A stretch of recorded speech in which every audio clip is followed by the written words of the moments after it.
పరిచర్య మొదలుపెట్టి అప్పుడే 10 సంవత్సరాలు అయిపోయిందా, ఇంత దూరం ప్రయాణం చేశామా అన్న ఆశ్చర్యంగా ఉంది. నిన్న మొన్న పరిచర్య మొదలు పెట్టినట్లుగా ఉంది.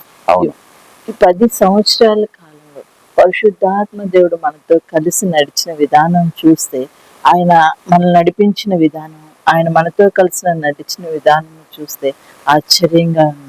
ఆయన మనల్ని ఎలాగ నడిపించాడు, ఎన్ని పరిస్థితుల గుండా ఆయన మనల్ని తీసుకుని వెళ్ళాడు, ఎన్ని ఆయన మనకు నేర్పించాడు. ఆయన పని చేయడానికి, ఆయన అధికారం కింద పని చేయడానికి ఆయన మనల్ని ఎలాగ నడిపించాడో మనం వెనక్కి తిరిగి జ్ఞాపకం చేసుకుంటే, ఇన్ని పరిస్థితుల గుండా దేవుడు మనల్ని నడిపించాడా అని ఆశ్చర్యం కలుగుతుంది. అవును, దేవుని వాక్యం చెప్తుంది కదా, కీర్తనలు 40:5 యెహోవా నా దేవ, నీవు నా ఎడల జరిగించిన ఆశ్చర్య కార్యములు, మా ఎడల నీకున్న తలంపులు బహు విస్తారములు, వాటిని వివరించి చెప్పేదని అనుకుంటున్నా, వాటిని లెక్క మించి ఉన్నవి, నీకు సాటి అయిన వాడెవడును లేడు అని వాక్యం చెప్తూ ఉంది. అవును, ఆయన చేసిన ఆశ్చర్య కార్యం. కొన్నిసార్లు ఈ పరిచర్య మనం చేయలేము, ఇంకా ఇక్కడితో ఆపేసేద్దాము, లేకపోతే ఇంకా ముందుకు మనం నడవలేము, మన శక్తి సరిపోదు, లేకపోతే మనం ఇందులో కొనసాగలేము అని అనుకున్నప్పుడల్లా ఆయన ఆశ్చర్యకరమైన కార్యంలో పరిచర్యలో జరిగించి మనల్ని ప్రోత్సహించి మనం బలపరిచిన విధానం మనం జ్ఞాపకం చేసుకుంటే, అది నిజంగా దేవుని యొక్క ఆశ్చర్య కార్యములు పరిచర్యలో ఎలాగ జరిగినాయో, ఆ దేవుని యొక్క ఉన్నతమైన ఉద్దేశం, దేవుని యొక్క ఉన్నతమైన కృప మనం ఎలాగ అనుభవించామో, సంఘముగా మనం మాత్రమే కాదు, సంఘముగా మనం ఆయన కృపను ఎలాగ అనుభవించామో జ్ఞాపకం చేసుకుంటే ఆశ్చర్యంగా ఉంటది. అవును, నీకు గుర్తుంటే మనము మొదట పరిచర్య ప్రారంభించినప్పుడు ఆ యొక్క రెంటెడ్ హౌస్ లో ఒక హాల్లో చిన్నగా ప్రారంభించబడిన ఒక చిన్న ప్రార్థనా సహవాసం, ఒక 3-4 కలిసి కూడుకొని ప్రారంభించాం. శనివారాలు మనం కలిసి ప్రార్థన చేసుకుందాము, అనేక మంది అవసరతల కొరకు, మన అవసరతల కొరకు ప్రార్థన చేద్దాం అని ప్రారంభించబడింది 24వ తారీఖు మే 2014. అవును, ఒక కుటుంబంగా, ఒక చిన్నగా నలుగురుగా ఉన్న కుటుంబాన్ని దేవుడు విస్తరింప చేశాడు. సంఘంను ఒక కుటుంబంగా దేవుడు కట్టాడు. ఇక్కడ మనం ఆదరింపబడుతున్నాము, ఇక్కడ మనం బలపరచబడుతున్నాము, అనేక మందిని ప్రేమించడానికి, అనేక మంది ప్రేమను పొందుకోవడానికి, నిజంగా క్రీస్తు కుటుంబంగా, క్రీస్తు ఒక సహోదరులుగా, ఒక సహోదరులుగా ఇక్కడ మనం కలిసి దేవుని ఆరాధించడానికి దేవుడు మన కుటుంబాన్ని విస్తరింపచేశాడు. ఆమేన్. కీర్తనలు 75:1 ఈ మాట రాయబడి ఉంది, దేవా మేము నీకు కృతజ్ఞతాస్తుతులు చెల్లించుచున్నాము, నీవు సమీపంగా నున్నావని కృతజ్ఞతాస్తుతులు చెల్లించుచున్నాము, నరులు నీ ఆశ్చర్య కార్యములను వివరించుదురు అని వాక్యం చెప్తూ ఉంది. కృతజ్ఞతాస్తుతులు అంటే నా జ్ఞాపకం, ఆయన్ని ఎలాగ మనం స్తుతించగలం? ఆయన చేసిన ఆశ్చర్య కార్యాలు, ఆయన చేసిన అద్భుతాలు ప్రతి ఒక్కరి జీవితంలో, పరిచర్యలోనే కాదు, వాళ్ళ వ్యక్తిగత జీవితాల్లో, వాటి కుటుంబ జీవితాల్లో, వాళ్ళ ఆత్మీయ జీవితాల్లో దేవుడు చేసినటువంటి ఆశ్చర్య కార్యాలను మనం జ్ఞాపకం చేసుకుంటే, మనల్ని ఎలాగ దేవుడు బయటికి విడిపించాడు, ఎలాగా ఆయన కృపలో మమ్మల్ని భద్రపరిచాడని జ్ఞాపకం చేసుకుంటే ఆయన స్తుతించకుండా ఉండగలుగుతాము. ఈ వాక్యం చూస్తూ ఉన్నప్పుడు నరులు నీ ఆశ్చర్య కార్యములు వివరించెదరు అన్న మాటకు సాక్ష్యముగా సంఘంలో అనేక కుటుంబాలు, అనేక వ్యక్తులు వాళ్ళు చాలా సార్లు వాళ్ళ ఎడల దేవుడు చేసిన కార్యాలను వాళ్ళ తలపోసుకుంటూ వివరిస్తూ సాక్ష్యములు చెప్తూ, ఈ సంఘంలో మేము ఎలాగో ఆశీర్వదింపబడ్డాము అన్న, దేవుడు మమ్మల్ని ఇక్కడ ఆత్మీయంగాను, అలాగే కుటుంబంగాను, అలాగే మా యొక్క ఆర్థిక పరిస్థితులు, మా యొక్క వ్యక్తిగత జీవితాల్లో దేవుడు ఎలాగో కలగజేసుకున్నాడు, ఈ యొక్క సంఘంలో మేము ఉండటం బట్టి ఎంత ఆశీర్వాదకరంగా దేవుడు చేశాడని వాళ్ళు వివరిస్తూ ఉన్నప్పుడు, ఆ యొక్క దేవుని కార్యాలు వాళ్ళు తలపోసుకుంటూ ఉన్నప్పుడు నిజంగా దేవునికి మహిమ చెల్లించకుండా ఉండలేము. మనము యాదృచ్ఛికంగానో ఏదో చర్చి దగ్గర ఉందనో ఈ సంఘానికి వచ్చాము అన్నట్లుగా తలంచుతాము, కానీ అది దేవుని యొక్క అనాది సంకల్పము. ఆయన మనందరినీ ఇక్కడ ఒక కుటుంబంగా నాటాడు. ఒక కుటుంబంగా నాటడం మాత్రమే కాదు, ఒకరి కొరకు ఒకరు ప్రార్థించడానికి, ఒకరి కొరకు ఒకరు దేవుని ప్రేమను చూపించుకోవడానికి దేవుడు కృప చూపిస్తూ ఉన్నాడు. అవును, కీర్తనలు 9వ అధ్యాయము 1వ వచనంలో ఈ మాట రాయబడి ఉంది, నా పూర్ణ హృదయముతో నేను యెహోవాను స్తుతించెదను. యెహోవా నీ అద్భుత కార్యములను నేను వివరించెదను అని అంటున్నాడు భక్తుడు. ఆయన అద్భుత కార్యాలు సంఘము పక్షంగా, ఆయన బిడ్డల పక్షంగా, ఆయన ప్రజల పక్షంగా ఆయన చేసే అద్భుత కార్యాలు మనం జ్ఞాపకం చేసుకుంటే పూర్ణ హృదయంతో ఆయన స్తుతించకుండా ఉండలేము. సంఘము ఒక అద్భుతమైనది భూమి మీద. ఆ సంఘమునకు దేవుడిచ్చిన అధికారము, ఆ సంఘమునకు దేవుడిచ్చిన శక్తిని మనం జ్ఞాపకం చేసుకుంటే, ఆ సంఘము ప్రార్థించినప్పుడు దేవుడు చేసే అసాధ్యమైన కార్యములను జ్ఞాపకం చేసుకుంటే మనం ఆయన పూర్ణ హృదయంతో స్తుతించకుండా ఉండలేము. వాక్యంలో రాయబడి ఉంది కదా, దేవుడు తన స్వరక్తమిచ్చి కొన్న సంఘము అని వాక్యంలో రాయబడి ఉంది. సంఘానికంట దేవాది దేవుడు తన అద్వితీయ కుమారుని పంపించి ఆయన యొక్క అమూల్యమైన నిష్కళంకమైన రక్తాన్ని ధారపోసి సంఘాన్ని తన స్వరక్తంతో కొన్నాడంట. అందుకే సంఘం ఏక శరీరంగా, ఏక మనసు, అనేక మందిగా మనం ఉన్నప్పటికీ కూడా, సంఘంలో వివిధ రకాలైన వారు ఉన్నప్పటికీ కూడా వాళ్ళందరూ ఏక మనసు కలిగి, ఏక ప్రేమ కలిగి, వారు ఎలాగ ఒక కుటుంబంలోనే నలుగురు కలిసి ఉండలేని పరిస్థితుల్లో కానీ ఇంతమందిగా సంఘంలో ఏక మనసును, ఏకాత్మను దేవుడు కలుగజేస్తూ ఉన్నాడు. అందుకే ఒక భక్తుడు అన్నాడు కదా, సంఘం అంట సజీవమైన రాళ్లతో పోల్చాడు. సజీవమైన రాళ్లను అమర్చబడినప్పుడు ఒక చక్కటి కట్టడం ఎలా కట్టబడిందో సంఘం కూడా ఆ రీతిగా కట్టబడింది. సజీవమైన రాళ్ళు, కొన్ని రాళ్ళు అటు ఇటు కదులుతూ ఉంటాయి, కొన్ని రాళ్ళు మేము ఉండలేమో కాళ్ళ నొప్పేస్తానని పడిపోతాయి, కొన్ని రాళ్ళు చెదిరిపోతాయి, కొన్ని రాళ్ళు వెళ్ళిపోతాయి, కానీ కొన్ని రాళ్ళు స్థిరంగా ఉంటాయి, మూలకు తలరాయిగా మారుతారు వాళ్ళు సంఘంలో గొప్ప ఇదిగో వాళ్ళ మూల స్తంభాలుగా, సంఘంలో వాళ్ళు బలముగా దేవుడు వాళ్ళని నిలబెడతాడు. అలాంటి వారు ఎన్నో కుటుంబాలు.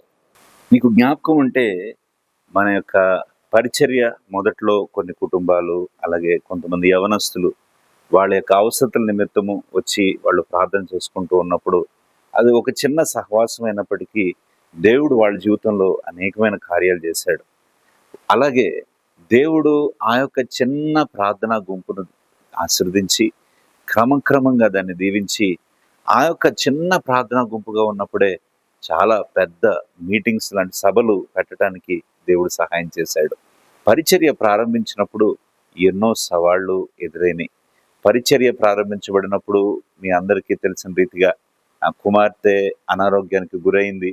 ఆ తర్వాత దేవుడు ఆశ్చర్యకరంగా ప్రార్థించిన ప్రార్థనకు జవాబుగా దేవుడు ఆ బిడ్డను మరణము నుంచి లేపాడు. అలాగే ఈ పరిచర్యలో నేనున్నానని దేవుడు ఆ యొక్క కార్యాన్ని చేసి ఆయన మరొకసారి సూచనగా దాన్ని రుజువుపరిచాడు. అనేక సార్లు ఇంక ఈ పరిచర్య ఇక్కడితో ఆగిపోతుందేమో, ఈ పరిచర్య ముందుకు కొనసాగదేమో అన్న పరిస్థితులు కూడా ఎదురైనప్పుడు దేవుడు తన ఆశ్చర్యకరమైన కార్యముల ద్వారా, అవి ఆర్థిక పరిస్థితులు కానివ్వండి, లేదా సాంఘికమైన పరిస్థితులు కానివ్వండి, అనేకమైన శోధనలు, కొన్నిసార్లు మనుషుల వల్ల కలిగిన గాయముల వల్ల కూడా ఈ పరిచర్య మనకి అవసరమా అనిపించిన సమయంలో కూడా ఆయన మనల్ని బలపరిచి, మనల్ని మాత్రమే కాదు సంఘమును బలపరిచి, సంఘమును కూడా దేవుడు ప్రోత్సాహపరిచి అందరము కలిసి దేవుని రాజ్యమును కట్టడానికి దేవుడు మనకు కృప చూపించారు. అవును, నీకు జ్ఞాపకం అంటే ఈ యొక్క చిన్న ప్రార్థన సహవాసము ఒక సంఘంగా మారటానికి దేవుడిచ్చిన వాగ్దానము లేవి 6:13 బలిపీఠము నిత్యము మండుచూ ఉండాలి, అది ఎన్నడూ ఆరిపోకూడదని ప్రభు వాగ్దానం చేశారు. ఆ వాగ్దానాన్ని పట్టుకొని మనము ఆ యొక్క ప్రార్థన సహవాసము ఒక సంఘంగా మారినప్పుడు ప్రారంభించిన 6 నెలల్లోనే ఎంతో పెద్ద గొడవలు. మా గృహంలోనే పరిచర్య సంఘము ప్రతి ఆదివారం కూడుకుంటున్నప్పుడు కేసులు పెట్టడానికి చాలామంది ప్రయత్నాలు చేశారు. ఫోటోలు తీస్తూ ఉండేవాళ్ళు, అనేకమైన రీతిగా గొడవలు చేస్తూ ఉండేవాళ్ళు. దేవుడు తన యొక్క కృపను బట్టి ఆ గూడును రేపాడు. దేవుడు ఆ గూడును రేపి మరొక చోట ఉన్నతమైన స్థితిలో గూడును మరలా కట్టాడు.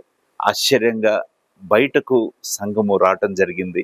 ఆ యొక్క చందానగర్లో, ఆ యొక్క అమీన్పూర్ రోడ్లో, అక్కడ రెడ్డి కాలనీ ఆపోజిట్లో ఒక హాల్ తీసుకుంటాం జరిగింది.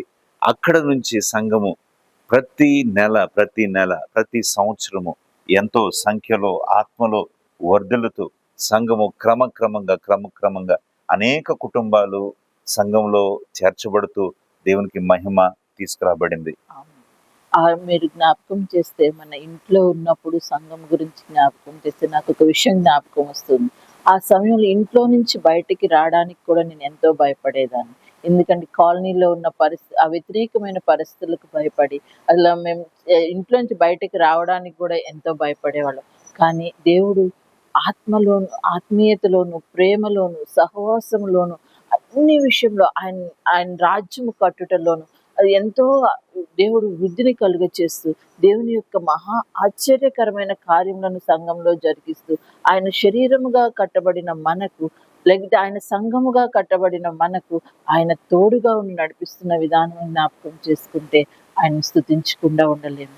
ఇప్పుడు జ్ఞాపకం ఉందా, మనము హాల్ తీసుకుంటున్న సమయంలో ఆ ఓనర్ గారికి మనము ₹1,00,000 అడ్వాన్స్ కట్టాలి అని ఆయన చెప్పారు. ఆ సమయంలో మన దగ్గర అసలు ఏమాత్రం డబ్బులు లేవు. అలాంటి సమయంలో విశ్వాసంతో దేవుడు మనల్ని నిలబెట్టి ఆ యొక్క భయంలో కూడా, ఎంత భయం అంటే 7 చెక్కులు దరిదాపుగా చెక్ మీద సైన్ పెట్టడానికి 7 చెక్కులు నేను చింపాల్సి వచ్చింది. అంత భయపడుతూ చెమటలు పడుతూ ఆ సమయంలో ఆ సంతకం పెట్టాను. అసలు డబ్బులు లేవు, ఎలా ప్రారంభిస్తామో కూడా తెలియదు.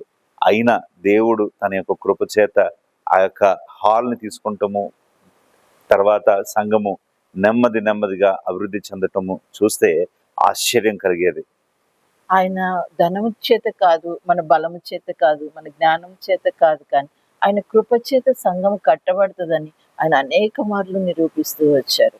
ఆ విశ్వాసంతో ఆ సంఘంగా కలిసి నడవడానికి దేవుడు కృప చూపించాడు. ఒక రోజు నీకు జ్ఞాపకం ఉంటే, ఆదివారము మనం ఆరాధన అయిపోయినాక షట్టర్ వేసేసి సాయంత్రం వెళ్ళిపోయాం. సాయంత్రం యవనస్తుల కూడుకు మళ్ళీ సాయంత్రం తిరిగి అప్పటికి చర్చ్ కొత్తగా ఉంది, హాల్ అంతా ఖాళీగా ఉంది, కనీసం కూర్చుంటానికి చైర్స్ కూడా లేవు.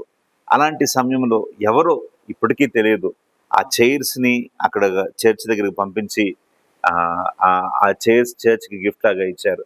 సంఘంలో ఉన్న వాళ్ళందరికీ ఫోన్ చేసాం, మీరేమన్నా కొన్నారా అని. ఎవరు ఏమీ మాట్లాడలేదు. అయినప్పటికీ దేవుడు ఆశ్చర్యంగా ఆ యొక్క చైర్స్ని ఆ సమయంలో దేవుడు పంపించాడు.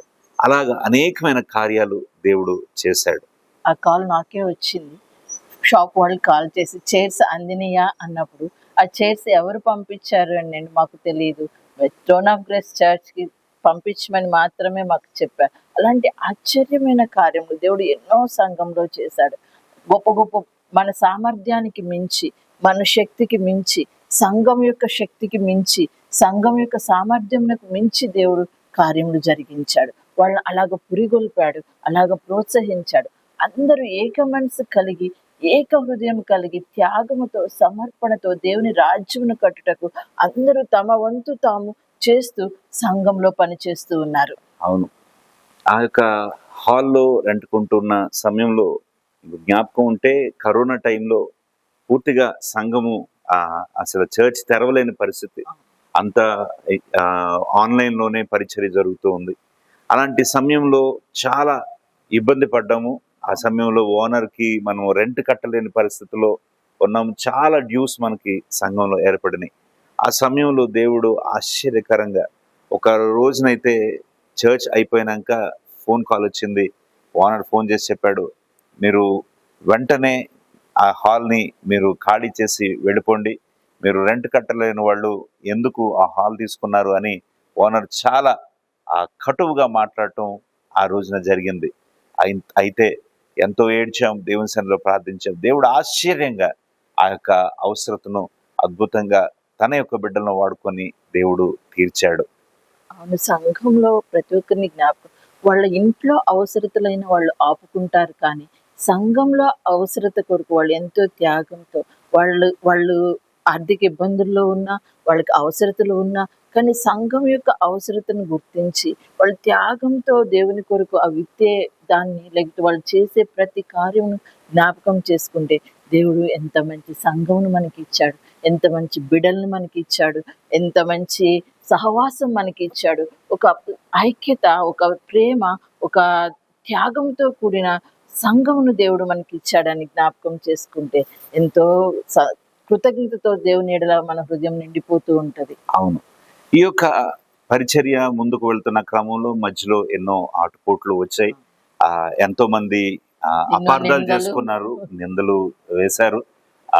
అనేకమైన పరిస్థితుల్లో ఆ మిస్అండర్స్టాండింగ్స్ వల్ల వాళ్ళకు కలిగి ఉన్న అపోహలను బట్టి అవన్నీ నిజమే అనుకొని చాలా కొంతమంది విడిచి అనని వాటిని అన్నామన్నారు, చేయని వాటిని చేశాం. కానీ అవి కూడా దేవుడు మేలుకే చేశాడు. దేవుడు మనల్ని విశ్వాసంలో బలపరచడానికి, మనల్ని పరీక్షించడానికి, లేకపోతే మనల్ని దేవునికి దగ్గరగా చేయడానికి, లేదా ఎలాగ దేవుడు మనుషులు కొన్ని సమయాల్లో అలాగా తప్పిపోతూ ఉంటారో అనేది మనకు తెలియజేయడానికి కూడా దేవుడు దాన్ని మనకు మేలు కొరకు మార్చాడు. పరిచర్యలో వెళ్తూ ఉన్నప్పుడు మనం కూడా అనేకమైన పాఠాలు నేర్చుకున్నాం. అనేకమైన పరిస్థితుల్లో పడ్డాము, లేచాము, నేర్చుకున్నాము. కొన్నిసార్లు ఏమి చేయాలో నేర్చుకున్నాం, కొన్నిసార్లు ఎలా ఉండకూడదో నేర్చుకున్నాం. ఎందుకంటే మనకు ఎవరు ముందు నిలబడి ఇదిగో ఈ యొక్క సంఘాన్ని మనకు అట్లా ఒక పాత్రలు పెట్టి ఇవ్వలేదు. మనం మొదటి నుంచి ఒక చిన్న గృహంలో ప్రారంభించబడిన ఈ యొక్క చిన్న ప్రార్థనా సహవాసము ఒక సంఘంగా మారినప్పుడు దాంట్లో ఎన్నో వ్యయ ప్రయాసలు మనము ఓర్చి దాంట్లో అనేకమైన రీతిలుగా నేర్చుకున్నాం. కొన్ని విషయాల్లో మనం కూడా బహుశా కొన్ని విషయాల్లో మనము చేయవలసిన రీతిగా కొన్ని చేయలేకపోయి ఉండుండొచ్చు. వాటి వల్ల ఎవరన్నా బహుశా వాళ్ళ హృదయంలో నొచ్చుకొని ఉండొచ్చు. అయినప్పటికీ కృప కలిగిన దేవుడు తన కృపను చూపించి నేర్పిస్తూ, తన యొక్క ఆత్మచేత నడిపిస్తూ, మాట్లాడుతూ, బలపరుస్తూ తన యొక్క కృపను మన ఎడల చూపించాడు.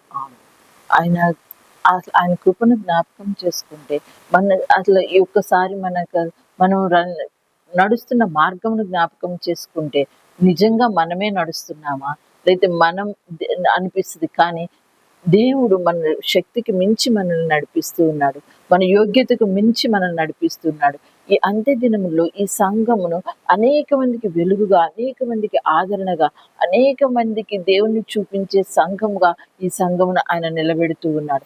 సంఘంలో ఉన్న ప్రతి బిడ్డ ఆ దేవుణ్ణి ప్రేమించే విధానము చూస్తూ ఉంటే, వాళ్ళు దేవుని ఎడల కలిగిన ఆశను మనం చూస్తూ ఉంటే నిజంగా కొన్నిసార్లు మనకు కూడా ఆశ లేదేమో అనిపిస్తుంది. దేవుడు సంఘాన్ని ప్రేమించిన రీతి మనం చూస్తే, వెలుగు అన్నప్పుడు నాకు జ్ఞాపకం వచ్చింది ఏంటంటే, నరులు మీ సత్క్రియలు చూసి పరలోకముందున్న మీ తండ్రిని మహిమపరిచినట్లు మీ వెలుగు ఈ లోకంలో ప్రకాశించనీయుడి అని వాక్యం చెప్తూ ఉంది. నరులు మనల్ని కాదు దేవుని మహిమపరిచినట్లు మనము చేసే సత్క్రియ, మనము చేసే సేవ, మన సంఘము చూపించిన దాతృత్వము, మన సంఘము సమాజానికి మేలుకరంగా ఎలాగ నిలబడిందో ఇవన్నీ చూసుకుంటే దేవుని నామము అనేక సార్లు మహిమపరచబడింది. మనం ఎరుగని వారిని ఆయన మన దగ్గరికి నడిపిస్తూ ఉన్నాడు, మనం పిలవని వారిని ఆయన మన దగ్గరికి నడిపిస్తూ ఉన్నాడు. ఆయన చిత్తంలో ఉన్న వారిని ఇక్కడ నాటుతూ ఉన్నాడు, వాళ్ళని ఫలింపచేస్తూ ఉన్నాడు. అసలు ఒక్కొక్కసారి ఎలాగా మనుషులు వస్తూ ఉన్నారు అని చూసినప్పుడు నిజంగా వాళ్ళని దేవుడే నడిపిస్తున్నాడు, దేవుడే నాటుతూ ఉన్నాడు. ఇది జరిగినప్పుడు నాకు దేవుడు ఇచ్చిన వాగ్దానం జ్ఞాపకం వస్తుంది. ఒక పరిచర్య ప్రారంభించిన కొన్ని సంవత్సరాల తర్వాత ప్రార్థన చేస్తూ ఉన్నాను, ప్రభువా సంఘానికి అనేకమైన ఆత్మలను పంపించండి, నూతన ఆత్మలను పంపించండి అని ప్రార్థన చేస్తూ ఉన్నప్పుడు దేవుడు ఇచ్చిన వాగ్దానం నాకు జ్ఞాపకం వస్తుంది. నువ్వు చెప్తూ ఉన్నప్పుడు అనేక మంది తెలియని వారు వస్తూ ఉన్నారు అన్నప్పుడు దేవుడు చేసిన వాగ్దానం యెషయా 55:5లో, నీవు ఎరుగని జనులను నీవు పిలిచెదవు, నిన్నెరగని జనులు యెహోవా నిన్ను మహిమపరచగా చూచి నీ దేవుడైన యెహోవాను బట్టి, ఇశ్రాయేలు పరిశుద్ధ దేవుని బట్టి నీ యొద్దకు పరిగెత్తుకొని వచ్చెదరు అనే వాగ్దానం దేవుడు నెరవేర్చాడు. ఆమేన్. అన్ని విషయాల్లో దేవుడు సంఘమును మాదిరిగా నిలబెడుతూ ఉన్నాడు. ప్రేమలోను, క్షమించుటలోను, దేవునికి లోబడుటలోను, దేవుని పని చేయటలోను, అనేక విషయాల్లో. బయట ఎక్కడైనా ఎంత స్ట్రెస్లో ఉన్నా, ఎంత బాధలో ఉన్నా, సంఘమునకు వచ్చినప్పుడు లేక మందిరంలోనికి వచ్చినప్పుడు వాళ్ళు ఆదరింపబడుతున్న విధానం, దేవుడు వాళ్ళతో మాట్లాడుతున్న విధానము చూస్తే దేవుడు మన ఎడల ఎంత కృప కలిగి ఉన్నాడని మనం ఆయన స్తుతించకుండా ఉండలేకపోతున్నాం. దేవునికి మహిమ కలుగును గాక. దేవుడు ఎట్లాగూ నివసిస్తాడు మనుషుల మధ్య అని జ్ఞాపకం చేసుకుంటే, యెషయా 57:17లో 15వ వచనంలో ఈ మాట రాయబడి ఉంది. మహాఘనుడును, మహోన్నతుడును, పరిశుద్ధుడును నిత్య నివాసి అయిన వాడు ఇలాగూ సెలవిచ్చుచున్నాడు, నేను మహోన్నతమైన పరిశుద్ధ స్థలంలో నివసించువాడను, అయినను వినయము గల వారిని ప్రాణమును ఉజ్జీవింప చేయుటకు నలిగిన వారి దీన మనస్సు కలిగిన వారి యొద్దకు నివసించుచున్నాను అని దేవుడు చెప్తూ ఉన్నాడు. చూడండి, నలిగిన వారి యొద్ద దేవుడు నివసిస్తున్నాడని వాక్యం చెప్తూ ఉంది. దేవుడు ఎక్కడ ఎక్కడ విరిగి నలిగిన హృదయాలు ఉంటాయో దేవుడు అక్కడ వసిస్తాడు. చూడండి ప్రియులారా, సమూయేలు దేవుడు మాట్లాడుతూ మొదటి సమూయేలు 2:35 వచనంలో చూస్తే, తరువాత నమ్మకమైన ఒక యాజకుని నేను నియమింతును, అతడు నా యోచన బట్టి నాకు అనుకూలమైన యాజకత్వమును జరిగించును అని చెప్తూ ఉన్నాడు. అతనికి నేను నమ్మకమైన సంతానమును పుట్టింతును, అతడు నా అభిషిక్తుని సన్నిధిని ఎప్పటికీ యాజకత్వము జరిగించును అని వాక్యం చెప్తూ ఉంది. దేవుడంట నమ్మకమైన పనివాడిని దేవుడు వెతుక్కున్నాడు. అవును, ఏమాత్రము ఎన్నిక లేని వారమైన మనల్ని దేవుడు జ్ఞాపకం చేసుకొని తన యొక్క గొప్ప మహోన్నతమైన పరిచర్యను చేయటానికి దేవుడు కృపనిచ్చాడు. నమ్మకమైన ఒక యాజకుని నేను కనుగొందును అని దేవుడు చెప్తున్నాడు, నియమింతును అని అంటున్నాడు. అలాగే నా యోచన బట్టి నాకు అనుకూలమైన యాజకత్వము అతడు చేయును, అతనికి నేను నమ్మకమైన సంతానమును ఇత్తును అని అంటున్నాడు. ఈ యొక్క వాక్యం చూస్తే దేవుడు మన యొక్క పరిచర్యలో, మన సంఘంలో దేవుడు చేసిన కార్యాన్ని జ్ఞాపకం చేసుకోవచ్చు. దేవుడు నన్ను నమ్మి, మనల్ని నమ్మి ఒక తన యొక్క ఉన్నతమైన పరిచర్యను మన చేతిలో పెట్టాడు. మనము నమ్మదగిన వారం అని కాదు, కానీ దేవుడు నమ్మదగిన వాడు కనుక మనము నమ్మదగని వారమైనప్పటికీ దేవుడు మనల్ని నమ్మాడు. అందుకే పౌలు అంటున్నాడు, ఆయన నన్ను నమ్మి అని అంటున్నాడు. పాపులలో ప్రధానుడును దూషకుడును హింసకుడును, ఇదిగో పాపులలో నేను ప్రధానుడను, అయినప్పటికీ ప్రభు నన్ను నమ్మి అని వాక్యంలో పౌలు చెప్తూ ఉన్నాడు. చూడండి, వాక్యంలో మనం చూస్తే నమ్మకమైన యాజకుని నేను నియమింతును అని అంటున్నాడు.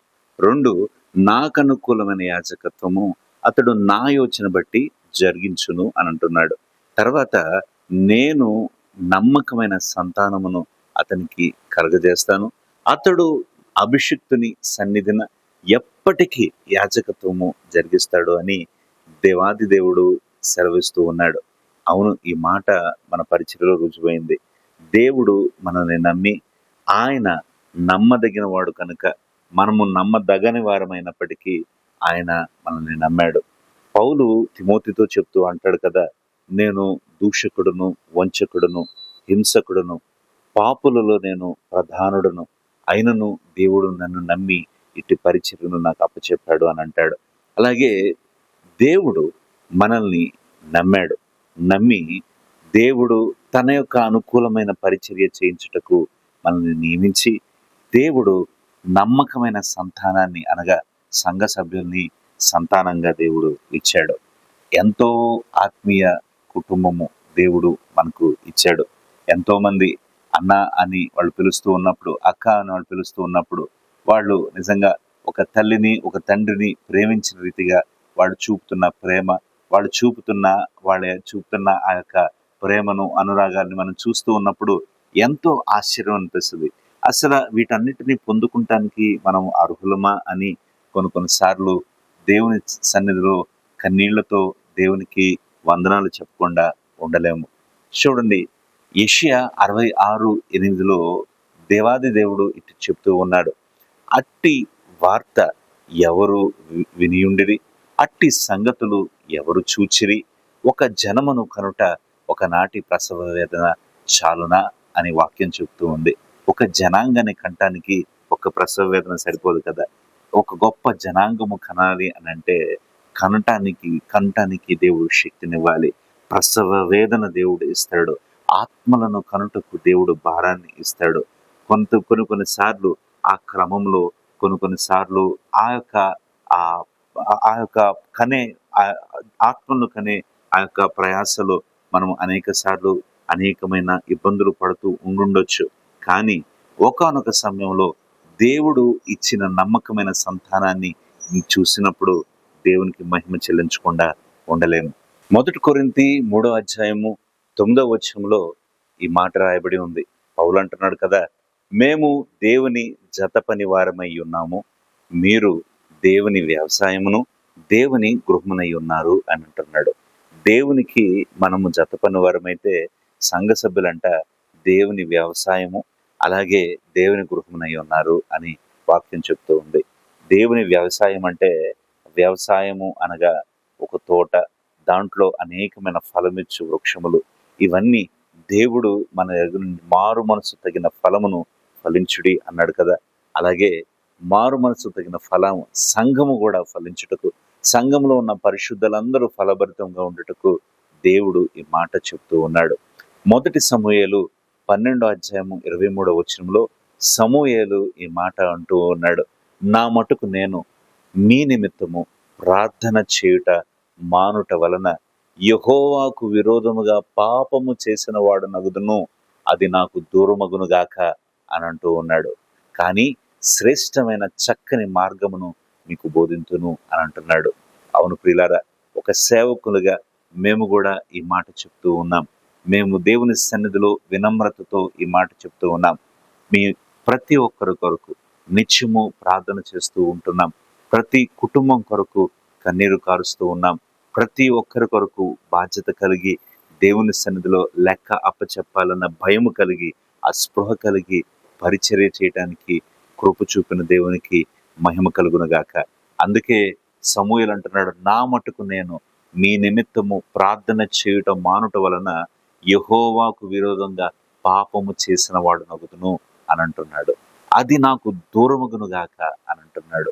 సేవకులుగా మేము కూడా అదే మాట చెప్తూ ఉన్నాం, అది మాకు దూరమగునుగాక. మేము నిత్యము సంఘము కొరకు, సంఘ సభ్యుల కొరకు, సహవాసములో పరిచర్యను ప్రేమించే వారి కొరకు ప్రార్థన చేస్తూ ఉండటానికి దేవుడు సహాయం చేశాడు.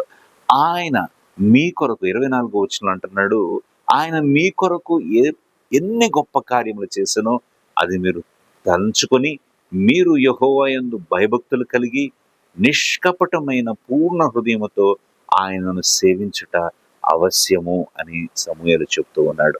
సంగమా, దేవుడు మీరు వ్యక్తిగతంగా మీ జీవితంలో అయి ఉండొచ్చు, కుటుంబంగా మీ కుటుంబంలో దేవుడు కార్యం చేసి ఉండొచ్చు, పరిచర్యగా మన యొక్క సంఘంలో దేవుడు అనేకమైన కార్యాలు చేసి ఉండొచ్చు. ఈ కార్యాలన్నిటినీ మనం చూసి మనం ఎలా ఉండాలంటే, నిష్కపటమైన పూర్ణ హృదయముతో ఆయనను సేవించేవారమై ఉండవలసిన వారమై ఉంటున్నాము. దేవునికి ఇంకా దగ్గరగా ఉండవలసిన వారమై ఉన్నాము. దేవునికి ఆయనకు చెందవలసిన మహిమను ఇంకా మనము ఇవ్వవలసిన వారమై ఉన్నాము. దేవుని వాక్యం చెప్తూ ఉంది, హెబ్రీ 10:23 ఈ మాట చెప్తూ ఉన్నాడు, వాగ్దానము చేసిన వాడు నమ్మదగిన వాడు గనుక మన నిరీక్షణ విషయమైన మన మెప్పు మనము ఒప్పుకున్నది నిశ్చయముగా పట్టుకుందుము అని వాక్యం చెప్తూ ఉంది.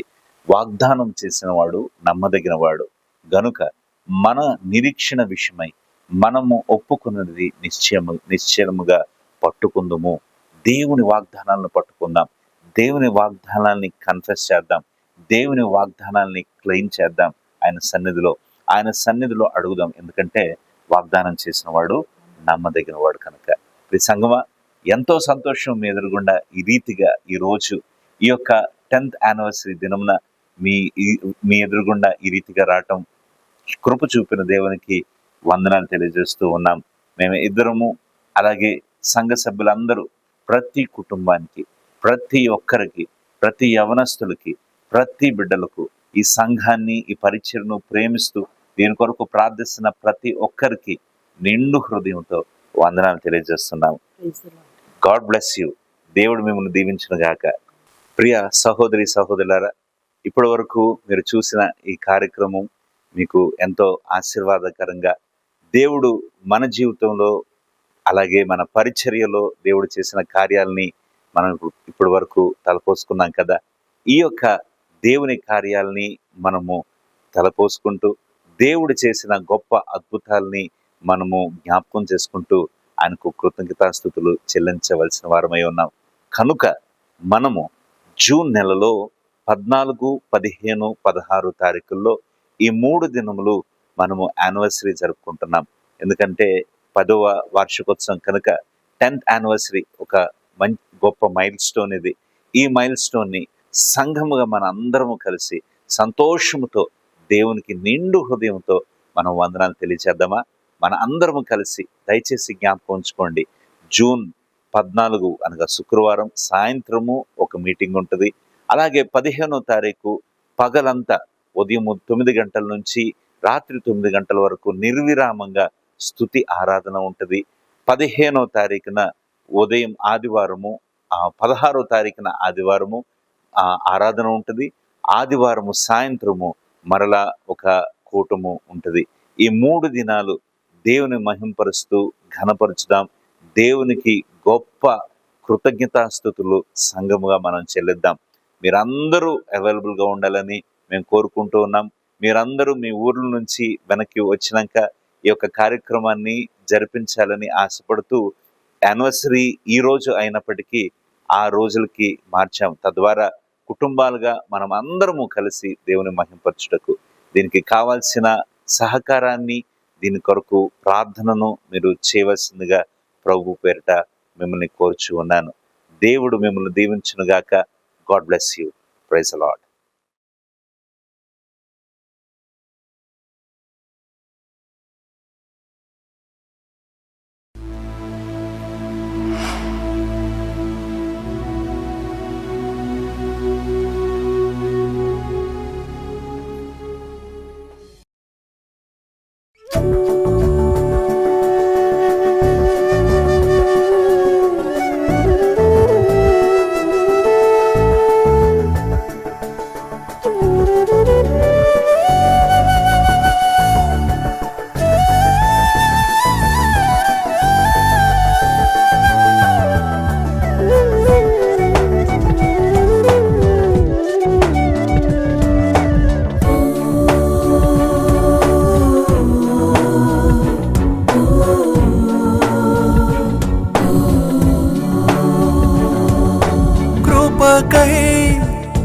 కనికరము కొరకై ప్రభువే నరుల రక్షణకై సమయోచితమైన సహాయముకై పరిశుద్ధునితో సహవాసముకై ధైర్యముతో చేరెదము కృపాసనము చేరెదము.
మనసులో బాధ వేదనలు ఎన్నున్నా హృదయం పగిలి నీవు చూస్తున్నా.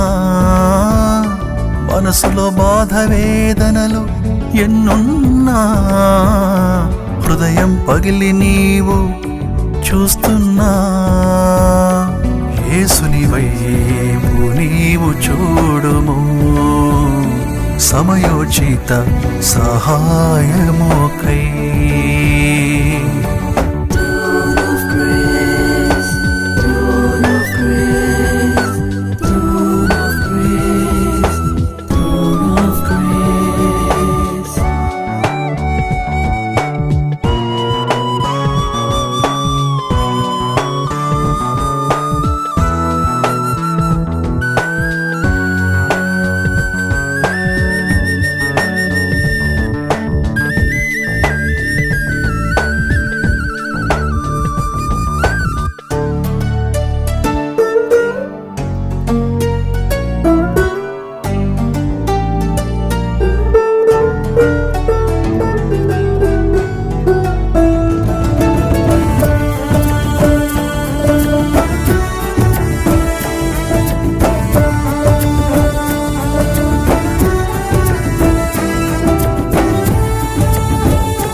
బ్రతుకులలో దారే తెలియరాని మలుపులలో చిందర వందరైన బ్రతుకులలో దారే తెలియరాని మలుపులలో యేసుని వైపు నీవు చూడుము నీ అనుకూల సమయం కొరకు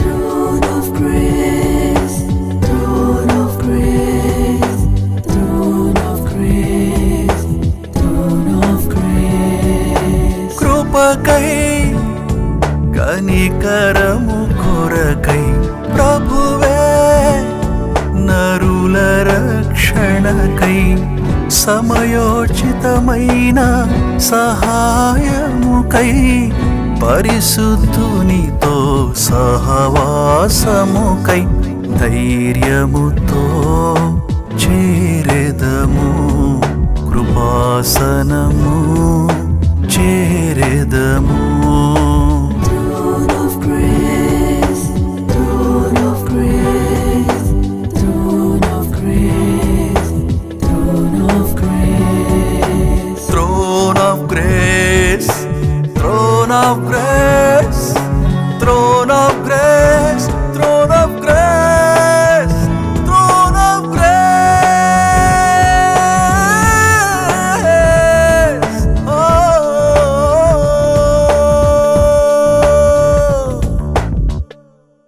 Throne of grace, throne of grace, throne of grace, throne of grace, throne of grace, throne of grace, throne of grace, throne